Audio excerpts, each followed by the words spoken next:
Okay, ठीक है। तो ये है हमारा हेडिंग इंटीग्रेटेड रेट इक्वेशन, ठीक है। और इंटीग्रेटेड रेट इक्वेशन में हम लोग हमारा सबसे पहला कॉन्सेप्ट यही है कि जितने भी हर डिफरेंट टाइप के ऑर्डर की रिएक्शन के लिए इंटीग्रेटेड रेट इक्वेशन भी क्या होता है, डिफरेंट होता है, ठीक है।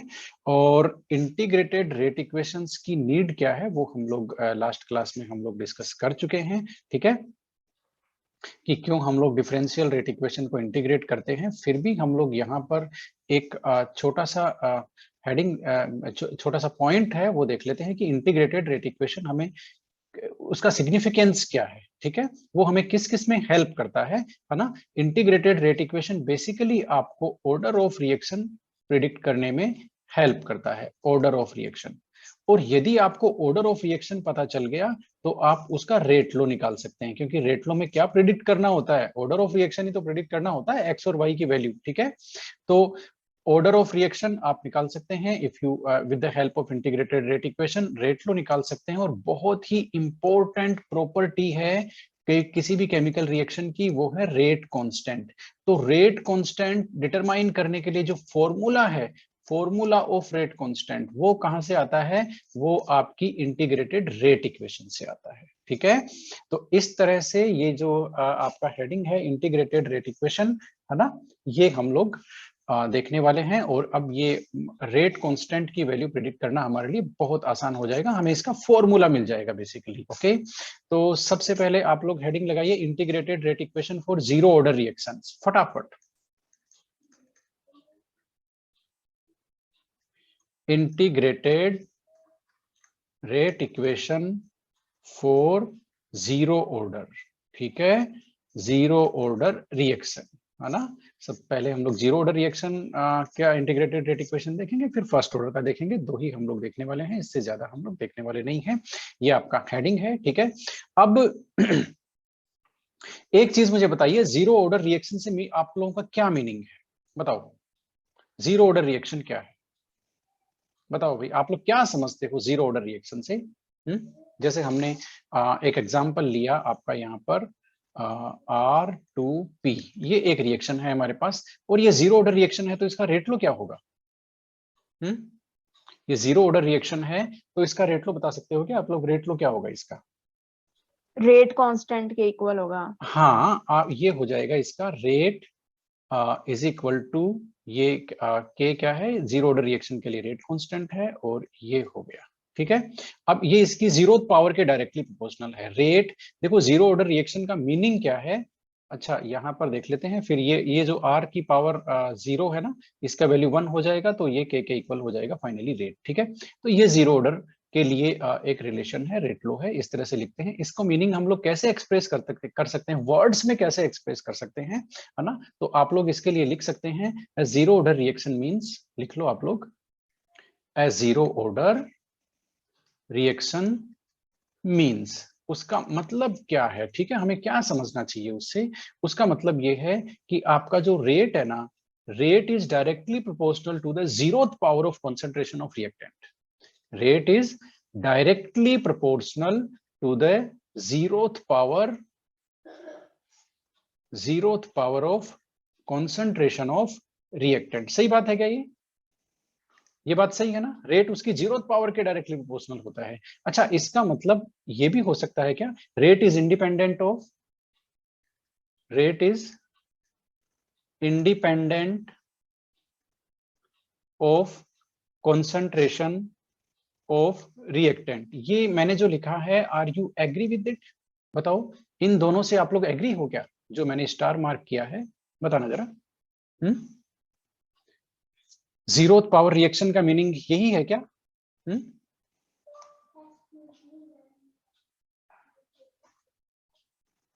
बता दो, सही बात है ना, ये आपको समझ में आ गया? कि रेट जीरो पावर के डायरेक्टली प्रोपोर्शनल होता है जीरो ऑर्डर रिएक्शन में, ठीक है। और जीरो ऑर्डर रिएक्शन में इसका जीरो पावर के डायरेक्टली प्रोपोर्शनल का मतलब हो गया rate is equal to directly K. इसका मतलब ये हो गया कि rate is independent of concentration of reactant, reactant की कॉन्सेंट्रेशन पे वो डिपेंड ही नहीं कर रहा, उसको इंक्रीज डिक्रीज कुछ करते रहो, रेट अपना चेंज नहीं होगा। बात समझ में आई? तो ये बेसिकली जीरो ऑर्डर रिएक्शन से मीनिंग है। अब जीरो ऑर्डर रिएक्शन के लिए डिफरेंशियल रेट इक्वेशन देखते हैं, क्या कहता है आखिर डिफरेंशियल रेट इक्वेशन। यस, ये आप लोग डिफरेंशियल रेट इक्वेशन हम लोगों ने बात करी हुई है, किस तरह से लिखना है। ये आपको इंस्टेंटेनियस रेट लेना है डिफरेंशियल रेट इक्वेशन में, भूलना नहीं है, रिएक्टेंट के टर्म में ले रहे हैं, माइनस साइन लगाना है, इज इक्वल टू आपका के और R2 पावर 0। ये आपका क्या हो गया बताना जरा, डिफरेंशियल रेट इक्वेशन, ठीक है, फॉर जीरो ऑर्डर रिएक्शन। ये हमारा इक्वेशन 1 है। बात समझ में आ गई? ये इक्वेशन 1 है। अब हम लोग डेराइव करने वाले हैं फटाफट से integrated rate equation for zero order reaction. आप लोग देखते जाइए क्या हो रहा है यहाँ पर, ठीक है। तो अब हम ये जो आपको इक्वेशन मिली है उसको हम इस तरह से भी लिख सकते हैं, इस तरह से भी हम लोग लिख सकते हैं इसको, rate is equal to minus D R divided by D T is equal to K. सही बात है ना? सही बात है कि नहीं ये बताओ? क्योंकि आपका ये जो R2 पावर 0 है इज इक्वल टू 1 हो जाएगा, तो आपका ये हो जाएगा। सही बात है, ठीक है। अब इसको हम मॉडिफाई कर देते हैं, ठीक है। ये जो आपने इक्वेशन अभी अभी लिखी है इसको हम मॉडिफाई कर देते हैं और हमने लिखा है dr is equal to minus K D T. ये इक्वेशन 2 है। बताओ जरा, सही बात है क्या ये? बता दो फटाफट, कोई दिक्कत है क्या? कोई दिक्कत नहीं है या एक बार के लिए कैसे, मतलब समझ नहीं आया।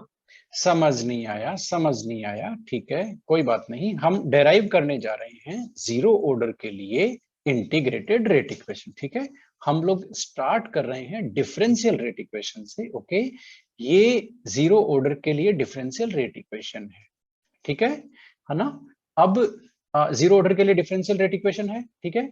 अब इसमें देखो क्या, इसके एलिमेंट देख लो क्या है। ये आपका इंटीग्रेटेड रेट है, ओ सॉरी इंस्टेंटेनियस रेट है, ठीक है। इंस्टेंटेनियस रेट को हम इस फॉर्म में लिखते हैं dr बाई dt, रिएक्टेंट के टर्म में लिख रहे हैं इसलिए माइनस है, ठीक है। और k ये रेट कांस्टेंट है जीरो ऑर्डर रिएक्शन के लिए, और जीरो ऑर्डर रिएक्शन है इसलिए r की जो कॉन्सेंट्रेशन है उसकी पावर होगी 0। इतनी बात सही है?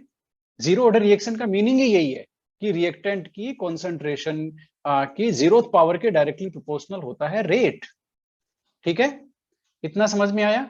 अब इसके बाद हमने इसको क्या किया, ये जो है ना, किसी की भी पावर 0 हो जाती है तो उसकी वैल्यू 1 हो जाती है ना। तो ये जो कॉन्सेंट्रेशन है रिएक्टेंट की, इसकी पावर 0 हो गई तो इसकी वैल्यू 1 हो गई। तो आपका सीधा जो इंस्टेंटेनियस रेट है वो किसके इक्वल हो गया बताना जरा, बता दो। के इक्वल हो गया ना? Yes sir. के इक्वल हो गया। अब ये जो इक्वेशन है जहां मैंने टिक किया है उसको हम इस तरह से रीअरेंज कर सकते हैं क्या, बताना जरा। ये इसमें पूरा रीअरेंजमेंट का गेम है, देखो डेरिवेशन नहीं है, ये रीअरेंजमेंट है बेसिकली, ठीक है। तो अब देखो, अब जो टॉप इक्वेशन आपकी स्क्रीन पे है उसको हमने जो नेक्स्ट पेज पे इक्वेशन आ रही है उसमें रीअरेंज कर सकते हैं क्या? यस नो बोलते जाओ फटाफट, क्योंकि ये रीअरेंजमेंट का गेम है पूरा का पूरा। कर सकते हैं ना? हाँ, हमने dt को उधर ले आए है ना, और माइनस साइन उधर ले गए तो ये dr is equal to minus K dt हो गया, कोई दिक्कत नहीं है, ठीक है। अब हम यहाँ से आगे चलेंगे भाई, अब हम इसको दोनों साइड से इंटीग्रेट करेंगे। आपने देखा ना, हमारा कॉन्सेप्ट क्या है, इंटीग्रेटेड रेट इक्वेशन। तो हम बेसिकली डिफरेंशियल रेट इक्वेशन को इंटीग्रेट करेंगे। ये मैथमेटिकल स्टेप है, ये हम जैसा कर रहे हैं आप वैसा ही याद रखेंगे, ठीक है। बात समझ में आई? माइनस का साइन वहां पर जाके प्लस का नहीं हुआ? कहाँ पे सर पहले माइनस का साइन डी के आगे था और अभी फिर के के पास गया तो फिर वो प्लस का नहीं होगा क्योंकि इक्वल्स टू के उस तरफ गया है। इक्वल्स टू के उस तरफ गया है तो प्लस का कैसे होगा? नहीं होगा, नहीं सर, नहीं साइन होगा भाई। इक्वल्स टू के दूसरी तरफ जाए तो। अभी देखो, बाकी लोग बताओ भाई, मैथमेटिकली बताओ, इज इट करेक्ट और नॉट?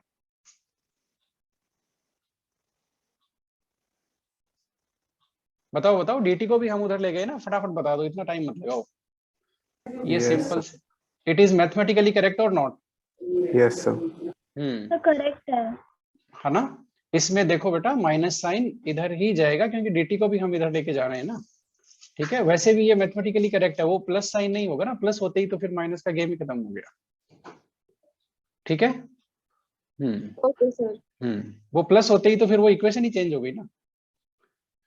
ओके, तो ये है। अब हम इसका इंटीग्रेशन करेंगे, आप लोग लिखिए on integrating on both sides, on integrating both sides, दोनों साइड से हम इसका इंटीग्रेशन करेंगे और जो भी इक्वेशन आ रही है उसको हम एज इट इज लिख रहे हैं। इस स्टेप के जो इंटरनल स्टेप्स हैं उनमें हम लोग नहीं जा रहे, ठीक है, वो हमारा कंसर्न भी नहीं है। ये लो भाई, ये इक्वेशन आएगा, इसको दोनों साइड से इंटीग्रेट करेंगे तो ये हमारा इक्वेशन 2 है। अब यहाँ पर नया टर्म आपके लिए इंट्रोड्यूस हुआ है, वो है आई। आई क्या है बोल करके, आई है आपका कांस्टेंट ऑफ इंटीग्रेशन। फटाफट लिख लो, देखो कांस्टेंट ऑफ इंटीग्रेशन, ठीक है। ज्यादा परेशान होने की जरूरत नहीं है, आई को हम अभी रिप्लेस करने वाले हैं, ठीक है ना। तो ये कांस्टेंट ऑफ इंटीग्रेशन हो गया, इक्वेशन नंबर 2 मिल गई हमें। अब हम एक कंडीशन लेते हैं, ध्यान से समझो इस बात को, at time is equal to 0। जब टाइम क्या हो, 0 हो, जब टाइम 0 होगा, देख लो जरा, तो जो कॉन्सेंट्रेशन है रिएक्टेंट की वो होगी इनिशियल कॉन्सेंट्रेशन, और उसको हम इंडिकेट एक्सप्रेस करेंगे R0 से। ये देख लो भाई, ये R0 अब आपके पहली बार आया है चैप्टर में, ठीक है। अब ये जो कॉन्सेंट्रेशन ऑफ रिएक्टेंट, जहां पर मैंने अभी इसको मार्क कर रहा हूं मैं, वो है concentration of reactant at T time. ये टी टाइम पे है, यानी कि किसी भी टाइम पे, एट एनी टाइम, ठीक है। और ये अभी जहां मार्क कर रहा हूं ये है R0 and this is initial concentration of the reactant. क्या है, initial concentration of the reactant. आप लोग यहां मार्क कर सकते हो कि R0 is equal to initial concentration of reactant. और इनिशियल कॉन्सेंट्रेशन कब होती है, जब टाइम इज इक्वल टू क्या होता है, 0 सेकंड, मतलब बहुत टाइम 0 सेकंड, रिएक्शन स्टार्ट हुई ही नहीं, तब रिएक्टेंट की कॉन्सेंट्रेशन क्या है, that is initial concentration, R0 से मेंशन करेंगे। तो हमने ये सिचुएशन ली है कि आपका टाइम इज इक्वल टू 0, तो आपका कॉन्सेंट्रेशन R0 होगा, ठीक है। अब देख लो जरा, यही इक्वेशन को हम लोग रीराइट कर देते हैं, जो हमारी इक्वेशन 2 है ना, इसी को हम लोग रीराइट कर देते हैं, और ये क्या हो जाएगी, R की जगह हम लोगों को लेना है, देखना जरा सही कर रहा हूं क्या, R0 is equal to minus K into 0 करेंगे ना, T इज इक्वल टू 0 है, बात समझ में आई कि नहीं आई, प्लस आपका I, ठीक है। अब K इंटू 0, ये पूरी टर्म 0 हो जाएगी, आपका आ गया I, R0 is equal to I, तो मिल गई ना I की वैल्यू, ये हमारी हो गई इक्वेशन 3। देख लो जरा मैंने क्या किया है, फटाफट देख लो, समझ लो। अब हम क्या करेंगे, putting the value of I into equation 2। ये लो भाई, अब ये जो I की वैल्यू हमें इक्वेशन 3 में मिली है ना, इसको हम इक्वेशन 2 में रखेंगे। जरा देखना, इक्वेशन 2 को मैं सही लिख रहा हूं क्या, I की वैल्यू प्लेस करके minus KT plus R0।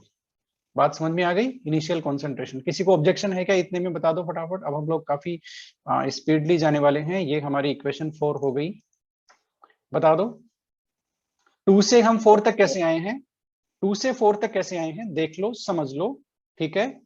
I think there should not be any objection, right.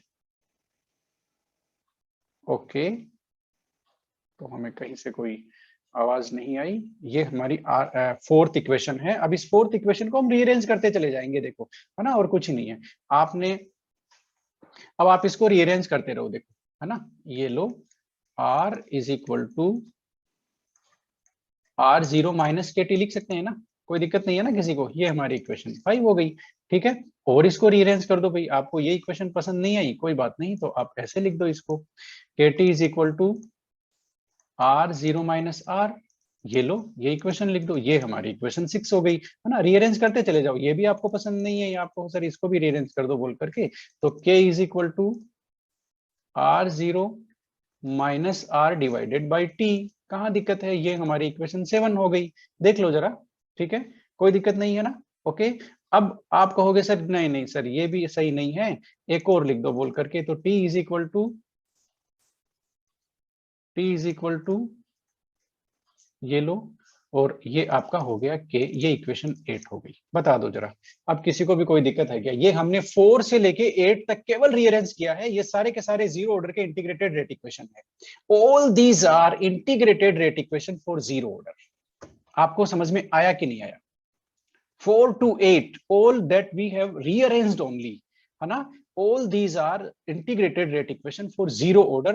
आपको जो समझना है, आपको जो समझना है वो देख लो। यहां पर एक इन्वॉल्व हो रहा है के, ये क्या है? Rate constant for zero order reaction. लिख लो फटाफट, rate constant for zero order reaction. यहां पर जो के है वो, ठीक है। एक यहां पर टी तो टाइम है, पूरी दुनिया जानती है, ठीक है। R0 आप लोग जानी गए हो, ये इनिशियल कॉन्सेंट्रेशन है। This is initial concentration when time is equal to 0। और जो जिसको हम केवल R लिख रहे हैं स्क्वायर ब्रैकेट में, है ना, ये मोलर कॉन्सेंट्रेशन है किसकी? किसकी? एट टाइम टी, है ना। ये है concentration of reactant at time T, है ना। कोई भी टाइम है उस पे है, बस हो गया। ये 4-5 ही तो है यहाँ पे, और कोई है ही नहीं बेचारा। समझ में आया कि नहीं आया आपको? देखो कितना इजी था, कुछ भी नहीं था इसमें। 4 से लेकर 8 तक हमने केवल रीअरेंज किया है ना। तो आपको जीरो ऑर्डर का रिएक्शन का मीनिंग समझ में आया, और इसके लिए इंटीग्रेटेड रेट इक्वेशन हमने कैसे कैलकुलेट की ये भी समझ में आया, और ये आपके सामने इंटीग्रेटेड रेट इक्वेशन है, ठीक है। तो ये हो गया। अब हम बहुत ही इंपॉर्टेंट सेक्शन डिस्कस करने वाले हैं, और वो है properties of zero order reaction. आप फटाफट लगाएंगे heading, properties of zero order reaction. ये लो भाई, इनके प्रॉपर्टीज देखेंगे जीरो ऑर्डर रिएक्शन के। आप मुझे बताते जाएंगे, मैं यहां समराइज करता जाऊंगा। सबसे पहले मुझे बताइए जीरो ऑर्डर के लिए यूनिट ऑफ के क्या होता है? ये फर्स्ट प्रॉपर्टी है जीरो ऑर्डर रिएक्शन की, यूनिट ऑफ के। फटाफट बता दो, फटाफट। यूनिट ऑफ के, फंस गए ना, क्योंकि ये हम, हाँ वेरी गुड, यही तो आंसर हमें चाहिए था। Yes yes yes yes, very good, per second. ये हमें जीरो ऑर्डर के रेट कांस्टेंट की यूनिट मिली है। Anybody is there? जब भी मैं इस तरह से क्वेश्चन पूछता हूँ ना, तो ऐसा लगता है लोग बोली लगा रहे हैं। ये एक आ जाएगा, फिर दूसरा कुछ और बोलेगा, फिर तीसरा कुछ और, यानी कि सेम आइटम के लिए जैसे बोली लगती है ना नीलामी में, वैसे। और किसी के पास कोई आंसर है क्या? मोल पर लीटर पर सेकंड। ये देखो, मैंने कहा था ना बोली लगेगी, मोल पर लीटर पर यही सेकंड। है सर, मोल पर लीटर पर सेकंड। हाँ ठीक है, तो अब ये वो जो फर्स्ट ऑर्डर के लिए होगा सर। ठीक है, तो सेकंड ये इनवर्स। ये नीलामी हमारी हो गई है इस प्रॉपर्टी की, और फाइनल हमें वैल्यू मिल गई है। ये है आपका यूनिट ऑफ के for rate constant of zero order reaction.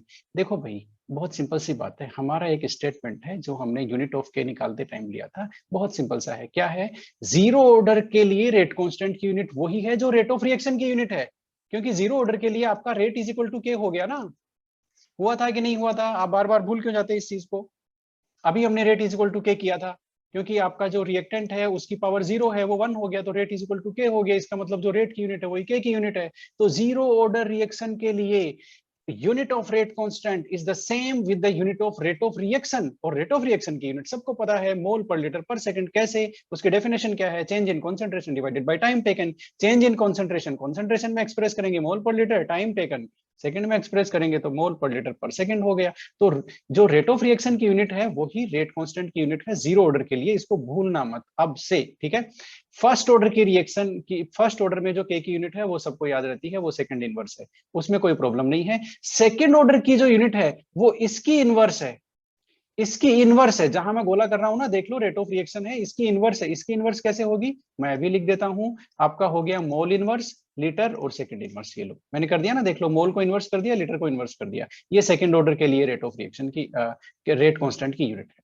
बात समझ में आई? यही आपसे कंसर्न होना है, zero order, first order, second order, और इनकी जो ट्रिक है वो मैंने आपको सामने ही बता दी है। इतनी बात हो गई। ओके, तो हमें इसकी वैल्यू मिल गई, मोल पर लीटर पर सेकंड, ठीक है। Okay, second property, second. और अच्छा, वो आप मेंशन कर लेना भाई कि इसके लिए जो रेट कांस्टेंट की यूनिट है वो हमारे रेट ऑफ रिएक्शन की ही यूनिट है, ठीक है। ओके, अब ग्राफ ही ग्राफ होने वाले हैं। अब मेरी एक बात को ध्यान से सुन लो, इंटीग्रेटेड रेट इक्वेशन के टॉपिक में हम ढेर सारे ग्राफ देखेंगे। ये सारे के सारे ग्राफ इंपॉर्टेंट है, आपको ग्राफ समझना होगा, रटना नहीं होगा। रटेंगे तो कंफ्यूज हो जाएंगे क्योंकि 10 से भी ज्यादा है, रट नहीं पाओगे। समझना होगा आपको ग्राफ को कि ये ग्राफ क्या कहता है। ठीक है, तो सबसे पहला ग्राफ आपका जीरो ऑर्डर के लिए है अब आपकी स्क्रीन पर, और ये है graph between rate and concentration of reactant.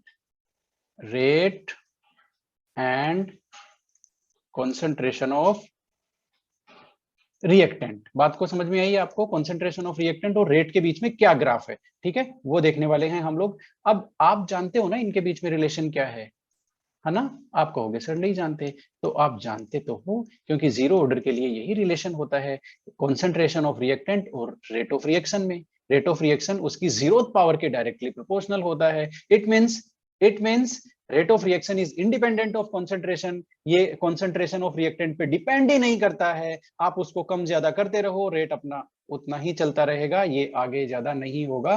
ठीक है, इसमें इंक्रीज डिक्रीज नहीं होगा यदि आप रिएक्टेंट की कॉन्सेंट्रेशन इंक्रीज डिक्रीज करते हो। तो इसका मतलब सीधा सा ये है। अब आप कहोगे सर इसका ग्राफ कैसे बनेगा? तो इसका ग्राफ तो बहुत सिंपल सा बनेगा, ये जीरोथ पावर के इक्वल है ना। ये आप ले लो यहाँ पर कॉन्सेंट्रेशन, ठीक है, ये आप ले लो यहां पर रेट ऑफ रिएक्शन। तो रेट ऑफ रिएक्शन देखना जरा ग्राफ कैसे बनेगा। रेट ऑफ रिएक्शन चेंज नहीं होगा आर के साथ, yes it is independent of concentration of reactant. आपको बात समझ में आई कि नहीं आई? पहला ग्राफ बता दो जरा, बता दो। रेट रिएक्टेंट कॉन्सेंट्रेशन की रिएक्टेंट के साथ चेंज होगा कि नहीं होगा, बताओ जरा। सर नहीं होगा, नहीं होगा तो इसको लिख भी लो, ये हमारा पहला ग्राफ है। ठीक है, क्या लिखोगे? Rate of reaction remains constant throughout the reaction. ये लो, ये कांस्टेंट रहता है क्योंकि उसके उस पर डिपेंड ही नहीं करता, डिक्रीज नहीं होता ना ये। ठीक है, जनरली क्या होता है, रेट ऑफ रिएक्शन डिक्रीज होता है, रिएक्टेंट की कॉन्सेंट्रेशन डिक्रीज होती चली जाती है, रेट ऑफ रिएक्शन भी डिक्रीज होता है क्योंकि उसके डायरेक्टली प्रोपोर्शनल होता है। लेकिन यहाँ ये रिलेशन ही खत्म हो गया। ठीक है, तो उससे क्या हुआ? उससे ये हुआ कि rate of reaction remains constant throughout the reaction. इसको लिख लो, इस रिएक्शन का ये कंक्लूजन है, ये जो ग्राफ है ना इसका कंक्लूजन है ये। नंबर 1 क्या है, फटाफट लिख लो, rate of reaction remains constant throughout the reaction, throughout the reaction. ठीक है, एक और कंक्लूजन लिख लो, इसी को हम लोग, इसी ग्राफ को लिख लो। Rate of reaction is independent of, ये तो हम कई बार लिख चुके हैं भाई कि वो उसके इंडिपेंडेंट होता है ना, वही इसका कंक्लूजन है। सेकंड कंक्लूजन है rate of reaction is independent of concentration of reactant. ठीक है, इसमें कोई दिक्कत नहीं है। ओके, तो ये था हमारा पॉइंट नंबर कितना आ गया भाई? प्रॉपर्टीज में 2 प्रॉपर्टी हो गई, चलते हैं थर्ड प्रॉपर्टी की ओर, काफी ज्यादा इंपॉर्टेंट है। ठीक है, ओके, ये हो गई आपकी third property, zero order reaction आप सीख रहे हैं। Third property from equation 4। अब जरा मुझे फोर्थ इक्वेशन बताओ भाई क्या है? क्या फोर्थ इक्वेशन में जो लिख रहा हूं वही तो नहीं है? कहीं देखना जरा। इज इक्वल टू माइनस के टी प्लस, ये बात सही है क्या? बता दो जरा, फोर्थ इक्वेशन यही है ना? देख लो, आपने जहां लिखी है उससे मैच कर लो फटाफट ताकि हम लोग आगे चलें। सही है, ओके। अब मुझे ये बताओ इक्वेशन ऑफ स्ट्रेट लाइन क्या होती है? हम लोग बात कर चुके हैं इसकी, लेकिन फिर भी हम लोग बात करेंगे क्योंकि हम लोग काफी यूज लेने वाले हैं। इक्वेशन ऑफ स्ट्रेट लाइन क्या होती है? y is equal to mx plus c होता है क्या? बता दो जरा मैथमेटिक्स वाले। अब देख लो जरा, मेरी बात को समझ लो। इसमें y और x के बीच में ग्राफ ड्रॉ करते हैं तो आपका m तो क्या होता है? स्लोप होता है, ठीक है, और c क्या होता है? आपका इंटरसेप्ट होता है। इसमें कोई किसी को ऑब्जेक्शन है क्या? बताना जरा।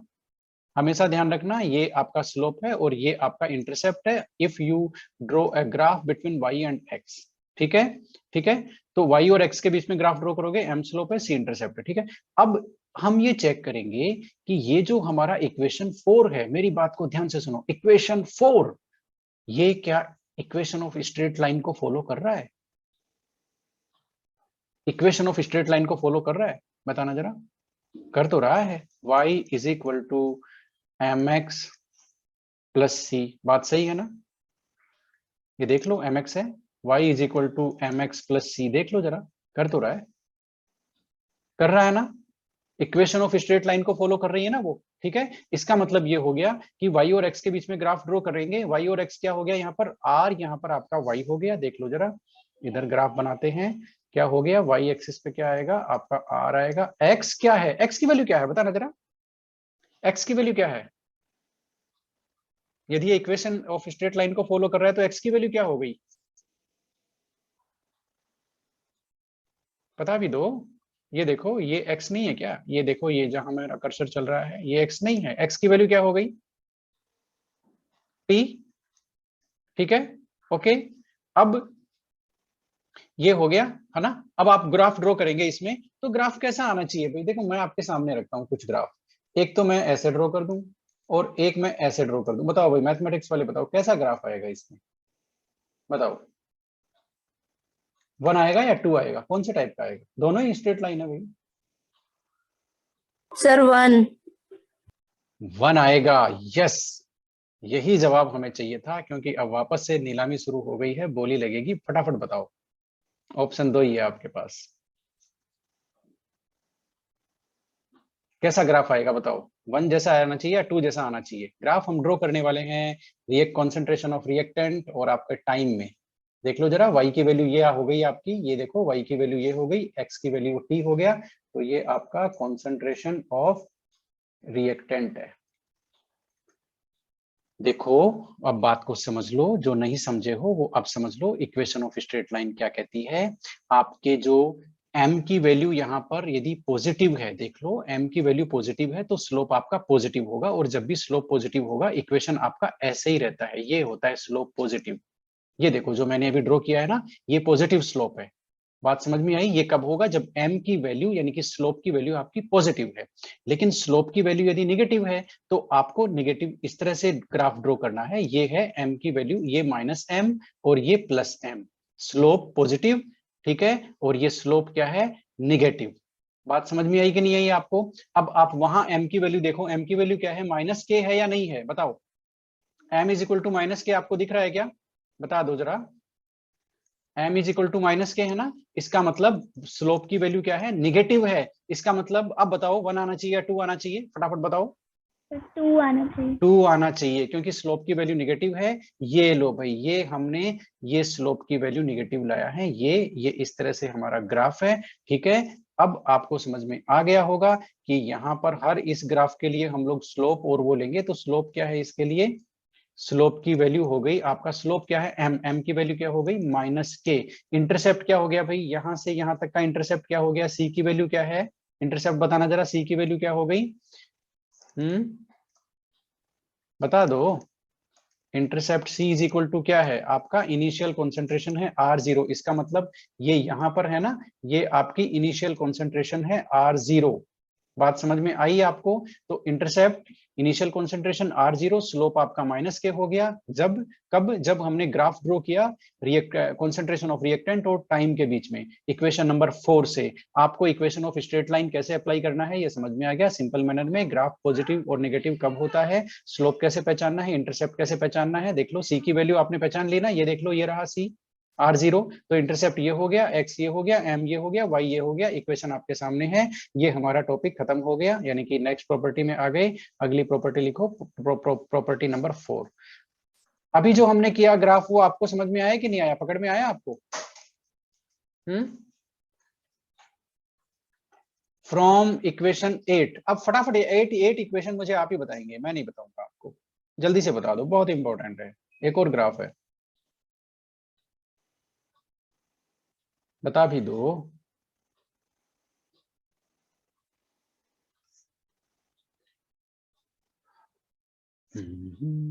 R0 - R/K।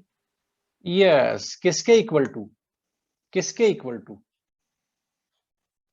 t equals to T। Yes, r0 - r। अच्छा, ये r0 और r को कभी भूलना नहीं है, क्योंकि इनिशियल कॉन्सेंट्रेशन हमेशा ज्यादा होती है, तो इसी में से माइनस करेंगे एट टी टाइम जो कॉन्सेंट्रेशन होगी उसको। बहुत सारी बुक में हम जिसको सिंपली r लिख रहे हैं ना, वो आपको rt लिखा हुआ मिलेगा, टी टाइम पे कॉन्सेंट्रेशन, और ये इनिशियल कॉन्सेंट्रेशन r0, ठीक है, डिवाइडेड बाई के। ये आपका हो गया, क्या बोलते हैं जरा, इक्वेशन नंबर 8। अब देखो बड़ी, ये बहुत मैजिकल इक्वेशन है, बहुत इंपॉर्टेंट इक्वेशन है, क्योंकि हम क्योंकि हम डिफाइन करने वाले हैं एक नया टर्म। ये जो इनिशियल कॉन्सेंट्रेशन है उसमें से टी टाइम पे, यानी कि कुछ टाइम पास हो गया, उसके बाद में जो बची हुई कॉन्सेंट्रेशन है वो है हमारी आर। ठीक है, इनका डिफरेंस को हम डिनोट कर रहे हैं एक्स से। देख लो भाई एक्स क्या है यहाँ पर, एक्स को हमारा एक नया हमें टर्म मिल गई, ये है कंज्यूम्ड अमाउंट ऑफ रिएक्टेंट। इसको लिख लो, बहुत इंपॉर्टेंट है, कंज्यूम्ड अमाउंट ऑफ रिएक्टेंट। ठीक है, एक्स क्या है, कंज्यूम्ड अमाउंट ऑफ रिएक्टेंट। ये देख लो भाई, इनिशियल कॉन्सेंट्रेशन में से हम जो अभी बची हुई कॉन्सेंट्रेशन है टी टाइम पर, जितनी कॉन्सेंट्रेशन बची हुई है उसको माइनस कर देंगे, तो इसका मतलब वही तो हो गया भाई, इतना रिएक्टेंट कंज्यूम हो गया, तो वो आपका एक्स है। You are agree with it? तो ये इक्वेशन क्या हो गई, T is equal to X by K, right. ठीक है, और अब आप इसका मतलब ये भी हो गया कि जैसे जैसे टाइम पास होता चला जाएगा कंज्यूम्ड अमाउंट ऑफ रिएक्टेंट उसका डायरेक्टली प्रोपोर्शनल होगा। हाँ बात सही है भाई, जैसे जैसे टाइम पास होगा वैसे वैसे एक्स की वैल्यू बढ़ती चली जाएगी। ठीक है, क्योंकि आपका जो टी टाइम पे कॉन्सेंट्रेशन है वो कम होती चली जाएगी, बची हुई कॉन्सेंट्रेशन। ठीक है, तो इसको हम लोग ये हो गया, ये टाइम और एक्स के बीच में रिलेशन हो गया एक। ठीक है, अब ये जो इक्वेशन है आपकी, उसको हम ऐसे भी तो लिख सकते हैं, इसमें तो किसी को ऑब्जेक्शन थोड़ी है, बताना जरा। x इज इक्वल टू के टी, ये इस इक्वेशन में ऑब्जेक्शन है क्या किसी को, बता दो, है कि नहीं है? No sir. नहीं है तो इस पे equation of straight line apply करो, y is equal to mx plus C. अब जरा देखना जरा, y और x की वैल्यू क्या है, फटाफट मुझे बता दो, ज्यादा कुछ मैं आपको पूछूंगा नहीं। y की वैल्यू क्या है, y क्या है आपका x, और इस x की वैल्यू क्या है t, राइट। ठीक है, ये देख लो, y आपका x हो गया, x क्या है यहाँ पर, कंज्यूम्ड अमाउंट ऑफ रिएक्टेंट, और ये जो स्ट्रेट लाइन वाली इक्वेशन का जो x है उसकी वैल्यू हो गई t। तो x और t के बीच में ग्राफ ड्रॉ करेंगे, आपने यहाँ भी देख लिया है डायरेक्टली प्रोपोर्शनल है। ठीक है, तो सीधा स्ट्रेट लाइन आएगा, क्यों आएगा, क्योंकि इंटरसेप्ट यहाँ पर 0 है। अच्छा, स्लोप पॉजिटिव है कि निगेटिव है, फटाफट बताओ मुझे। स्लोप पॉजिटिव है ना, पॉजिटिव। पॉजिटिव है तो आपका, अब पॉजिटिव है तो देखो ग्राफ इस तरह से हो सकता है, इसमें भी पॉजिटिव है स्लोप और इसमें भी पॉजिटिव है, तो इसमें नंबर 1 वाला होगा या नंबर 2 वाला होगा, फटाफट मुझे बताओ।